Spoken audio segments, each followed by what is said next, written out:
Hello, I'm Cameron Williams. Welcome to A Current Affair. Now, when you put your car in for repairs, it never crosses your mind that the bill could end up being more than the car is worth. Reporter Chris Allen joins us live. And Chris, this is a car owner's nightmare. Sure is, Cam. All Malcolm Skelton wanted to do was replace the engine in his Land Cruiser, which is the same model as this one. He says he chose a mechanic he'd used before and they agreed on a price. But now that the work's done, Malcolm says he's been told it's going to cost him 3 times as much and he can't afford it. Worse still, because his car is now locked up at the repairer's workshop, Malcolm says he can no longer look after his wife, who is disabled. So we took Malcolm back to the workshop to see what they had to say. Well, this gentleman has an invalid wife and a very sick son. Are you telling me you don't care about them? Unfair does not cover what this is. Are you going to help Malcolm with his car? Yep. Out. Well, how... Thank you. Well, what kind of heartless businessman treats someone like this? So how would you describe the way he's handled himself here? Unprofessional. Words don't describe what has happened. This doesn't happen. But it has. You've nothing to say to Malcolm? What about Malcolm's family? This is the kind of thing that you see on A Current Affair. This doesn't happen to me. Unfortunately, it did. I'm a fool. I'm a fool for believing. I'm a fool for trusting. Malcolm Skelton says he should never have trusted mechanic Gryphon when he told him how much it would cost to replace the engine in Malcolm's car.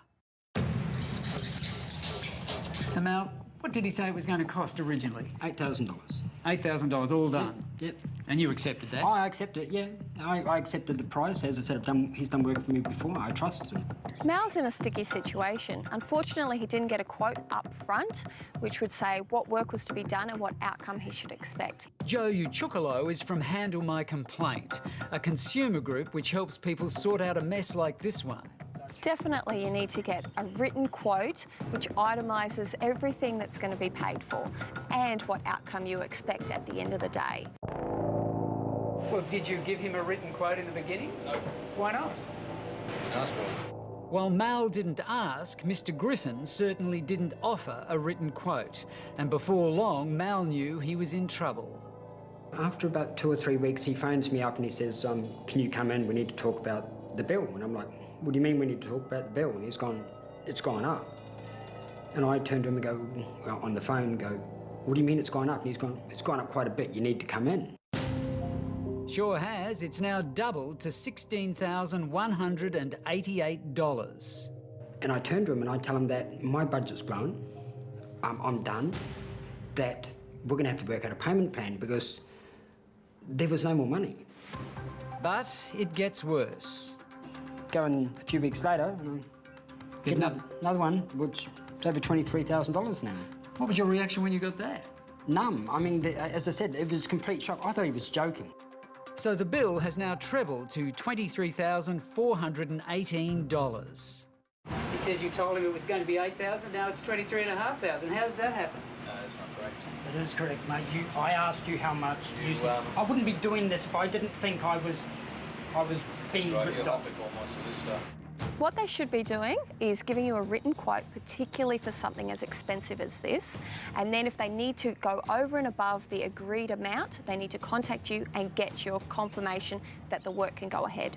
But you would never have agreed to it if you'd known it was going to cost this much? At 16, I would have told them to hold off for a few months. At 20,000, I was out. 16, there was no money left. I was negative what I allowed. What makes this situation even more heartbreaking is that Mal's son Jared has a life-threatening heart condition and his wife Sarah is confined to a wheelchair with a terminal illness.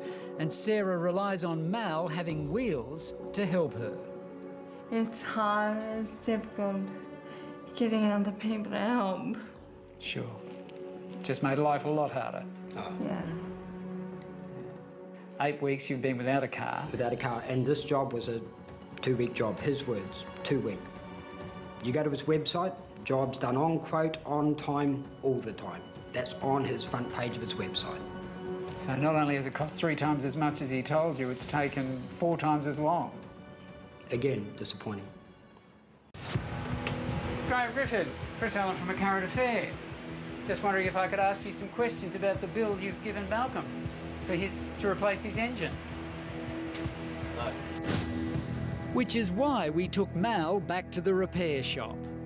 Well, this gentleman has an invalid wife and a very sick son. Are you telling me you don't care about them? And when you said to Graham that, you know, the family's suffering, obviously, because you haven't been able to look after Sarah and do all these things you normally do, what does he say? I've said this to him many times. It's money. He will not release the car until I pay him in full. Thank you. Well, what kind of heartless businessman treats someone like this? While Mr. Gryphon refuses to talk to us, earlier, when recorded on hidden camera, he tells Malcolm there must have been a communication problem over the price. I'm not ripping you off, mate. Bloody hell. And he tells Mal he's paying for a lot of extras. Look at all the extras you got, and just the price of the extras is over 10 grand. A tree lopper, Mal also says without his car, it's difficult to work and keep up an income.